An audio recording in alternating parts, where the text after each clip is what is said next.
Hi guys, you guys watching and so ഇന്നത്തെ video എന്ന് പറയുന്നത് ലോക്കി അതിൻ്റെ സീസൺ 2 ഞാൻ കണ്ടു. സത്യം പറഞ്ഞാൽ ഒരുവിധം മാർവൽ സീരീസ് ആണെങ്കിലും മൂവി ആണെങ്കിലും ഭയങ്കര അടിപൊളിയൊന്നുമല്ല. ചിലതൊക്കെ മിക്കതും ഭയങ്കര ബാഡായിട്ട് വരാറുണ്ട്. പക്ഷേ എന്നിരുന്നാൽ പോലും ഈ എന്താ പറയുക, മൂൺ നൈറ്റ്, ലോക്കി ഇങ്ങനത്തെ കുറച്ച് സീരീസൊക്കെ ഭയങ്കര കിട്ടലായിട്ട് വരുന്നുണ്ട്. സോ അതുപോലെ തന്നെ ഈ സീരീസിൻ്റെ ഫസ്റ്റ് എപ്പിസോഡ്, അതായത് സീസണിൻ്റെ ഫസ്റ്റ് എപ്പിസോഡാണ് ഞാൻ കണ്ടത്. എനിക്ക് പേഴ്സണലി ഭയങ്കര ഇഷ്ടപ്പെട്ടു. അതായത് ഇത് സത്യം പറഞ്ഞാൽ വേറൊരു കാറ്റഗറിയിലേക്കാണ് കൊണ്ടുവരുന്നത്. ടൈം സ്ലിപ്പിംഗ് എന്ന് പറഞ്ഞിട്ട് വേറൊരു സംഭവം, അതായത് ഫ്യൂച്ചറിലേക്കും പാസ്റ്റിലേക്കും കംപ്ലീറ്റ്ലി അങ്ങോട്ടും ഇങ്ങോട്ടും പോയിക്കൊണ്ടേക്കും ലോക്കി എന്ന് പറഞ്ഞ ആൾ. അത് ട്രെയിലർ കണ്ടാൽ നിങ്ങൾക്ക് മനസ്സിലാവും. ട്രെയിലറിലുള്ള ഒരുവിധം കാര്യങ്ങളാണ് ഇതിൽ പറയുന്നത്. ഇതിൽ ഈ ടെലിപ്പോർട്ട് ചെയ്യുന്നതിൽ ഇപ്പോൾ പാസ്റ്റിലേക്കും ഫ്യൂച്ചറിലേക്കും അങ്ങനെ പോയി കളിക്കുമ്പോൾ കുറേ കാര്യങ്ങൾ അവിടെ അറിയാണ്. അത് സീരീസ് കണ്ടിട്ട് മനസ്സിലാക്കുക. അങ്ങനെ കുറേ കാര്യങ്ങൾ അറിയാണ്. പിന്നെ മോബീസാണ് ഇവൻ്റെ കൂടെ ഇപ്പോൾ മിക്കതും വരുന്നത്. മറ്റേ പെണ്ണുമ്പുള്ള ഇതിൽ അങ്ങനെ കാണിക്കുന്നില്ല. അങ്ങനെ ഞാൻ എന്തേ പറഞ്ഞു കഴിഞ്ഞാൽ സ്പോയിലറായിപ്പോവും. പക്ഷേ എനിക്ക് പേഴ്സണലി ഭയങ്കര ഇഷ്ടപ്പെട്ടു.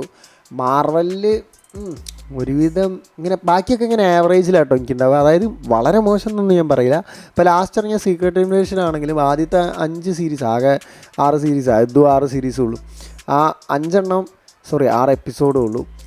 ആ 5 അതിൽ എനിക്ക് വലിയ കുഴപ്പമില്ലാത്ത തോന്നി. കാരണം വേറെ രീതിയിലേക്കാണ് കൊണ്ടുവരുന്നത്. അതായത് നോർമൽ സൂപ്പർ ഹീറോ മാർവൽ മൂവിയിലേക്കല്ല അത് പോയത്, അത് വേറെ ടൈപ്പിലേക്കാണ് പോയത്. അപ്പോൾ അത് കുഴപ്പമില്ലായിരുന്നു. ലാസ്റ്റിലേക്ക് കൊണ്ട് കൊളാക്കിയ മാതിരി തോന്നി. പക്ഷേ ഇതിൻ്റെ ഫസ്റ്റ് എപ്പിസോഡ് ഭയങ്കര അതിനെ വെച്ചൊക്കെ ഭയങ്കര അടിപൊളിയാണ്. കാരണം ലോക്കി സീരീസ് എന്ന് പറയുന്നത് വേറെ തന്നെ ഒരു ഫീല്, വേറെ തന്നെ വൈബാണ്. എനിക്ക് സത്യം പറഞ്ഞാൽ മിക്കതും ഈ എന്താ പറയുക, മൂൺ നൈറ്റും ലോക്കിയും ഭയങ്കര കിടലാവാനുള്ള മെയിൻ റീസൺ എനിക്ക് തോന്നുന്നു അതിന് നല്ല സ്റ്റോറി ഉണ്ട്. മാത്രമല്ല ഇതിൽ അഭിനയിച്ചിരിക്കുന്ന ക്യാരക്ടേഴ്സ് ഉണ്ടല്ലോ, ഭയങ്കര കിടലാണ്. ഈ ലോക്കി എന്ന് പറഞ്ഞ ക്യാരക്ടർ എൻ്റെ മോനെ ഭയങ്കര അടിപൊളി. പിന്നെ വേറൊരു കാര്യം, ഇത് ഞാൻ എടുക്കാൻ വളരെ ലേറ്റായിപ്പോയി. അതിൻ്റെ മെയിൻ റീസൺ എന്ന് പറഞ്ഞാൽ ഞാൻ പുതിയ ലെൻസ് എടുത്തു ഗൈസ്. നോക്കൂ കിടലൻ ലെൻസ്, സൂപ്പർ ലെൻസ് 85 1.4. എൻ്റെ ഓളിയോ ഇതിൻ്റെ സാധനം ഭയങ്കര അടിപൊളി. അപ്പോൾ ഇതിൻ്റെ പിന്നാലെയൊക്കെയായിരുന്നു. അപ്പോൾ കുറച്ച് പിക്സൊക്കെ എടുത്തു. ഭയങ്കര വിഷയം. പിന്നെ വർക്കൊക്കെ ഉണ്ട് എന്താ പറഞ്ഞാൽ മതി. ഞാൻ കിട്ടില്ല വർക്ക് എടുക്കും, വേറെ ലെവലായിട്ട് വർക്ക് എടുക്കും. എനിക്ക് വരുന്ന പരസ്യം ഇതൊക്കെയാണ് കേട്ടോ, എൻ്റെ വെഡ്ഡിങ് വർക്കും അങ്ങനത്തെ ഓരോ പരസ്യമൊക്കെ. പിന്നെ ഫ്ലാഷ് എന്തെല്ലോ വാങ്ങിയിട്ടുണ്ട്. പിന്നെ അങ്ങനെ ഓരോ സംഭവങ്ങൾ എൻ്റെ കയ്യിലുണ്ട്. അപ്പോൾ എൻ്റെ വെഡ്ഡിങ്ങിൻ്റെ ഒക്കെ വർക്ക് ഉണ്ടെങ്കിൽ ഞാൻ ഇവിടെ നമ്പർ കൊടുക്കാം, അപ്പോൾ വിളിച്ചാൽ മതി.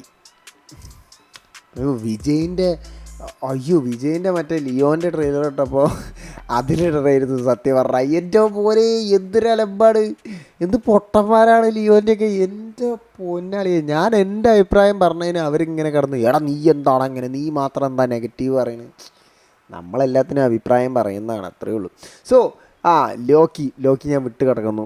അപ്പോൾ ലോക്കി കണ്ടിട്ട് നിങ്ങളുടെ അഭിപ്രായം എന്താണെന്നുള്ളത് നിങ്ങൾ കമൻറ്റ് ബോക്സിൽ കമൻറ്റ് ചെയ്യുക. ഞാൻ പെട്ടെന്ന് പറഞ്ഞു പോണത് ഒരുവിധം എല്ലാവരും കണ്ടു കഴിഞ്ഞ്, അപ്പോൾ ഞാൻ അങ്ങനെ ആധികാരികമായിട്ട് ഭയങ്കരമായിട്ട് റിവ്യൂ ഇടണ്ടെന്ന് വിചാരിച്ചിട്ടാണ്. പക്ഷേ കണ്ടതല്ലേ, അപ്പോൾ എത്രയും അത് റിവ്യൂ ഇടാതെ പോയാൽ മോശമല്ലേ എന്ന് വിചാരിച്ചിട്ടാണ് ഞാൻ റിവ്യൂ ഇടുന്നത്. അപ്പോൾ താങ്ക്സ് ഫോർ വാച്ചിങ്. ഇത് ഭയങ്കര വലിയ കിടലിന് റിവ്യൂ ഒന്നുമല്ല, പെട്ടെന്നിട്ട് പോയതാണ്, സമയമില്ല. So thanks for watching, thanks for supporting. അപ്പോൾ ഒക്കെ നമുക്ക് കാണാം.